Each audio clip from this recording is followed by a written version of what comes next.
நூற்றாண்டு தலைவர் வெல்லும் தமிழ் பெண்கள், வெல்லும் தமிழ் பெண்கள், வெல்லும் தமிழ் பெண்கள். பெரிய அதாவது ஒருங்கிணைப்புங்கிறது இதுதான். ஒரு பாதிப்புள்ள அது மாதிரி டாய்லெட்டு, அந்த ஜனங்களுக்கான ஒரு அவசர உதவியா இருக்கட்டும், மருத்துவ உதவியா இருக்கட்டும், எல்லாமே சூப்பரா இருந்துச்சு. சாப்பாடுல இருந்து எல்லாமே செஞ்சிருந்தாங்க. சிஎம்க்கு மிகப்பெரிய நன்றி. எங்க மகளிர் சார்பாக மிகப்பெரிய நன்றி. விடியல் பயணத்தை அன்னைக்கு செய்ய முடியாதுன்றவங்க இன்னைக்கு டபுளா செய்யறேங்கிறாங்க. கொடுக்கிறேன் 1000 ரூபாய் கொடுக்க முடியாதுன்னு சொன்னவரு இன்னைக்கு 2000 ரூபாங்கிற. அப்ப சாதிக்க முடியுது, செய்ய முடியுது. அதனாலதான் அவங்க செய்ய முடியுங்கிறாங்க. மக்களோட சிந்தனை மட்டும்தாங்க இவருக்கு.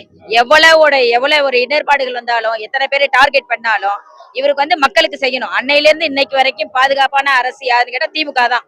இவ்வளவு தூரம் ஒரு திட்டங்களை எந்த தலைவரும் செய்யல. பக்கத்து மாநிலம் எல்லாம் எதிர்பார்க்குது.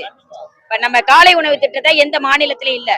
நம்ம மாநிலத்தை பார்த்து பக்கத்து மாநிலம் எங்கேயும் கிடையாது. ஃப்ரீ பஸ் கிடையாது. கேரளால இருக்க பிள்ளைங்க அவங்களை பாத்திருப்பீங்க. கேரளாவில ஒரு பொண்ணு அவங்க அப்பா வந்தவங்க மகளிருக்கு பேர் ஃப்ரீ பஸ்ஸா பொள்ளாச்சியில சொன்னாங்க.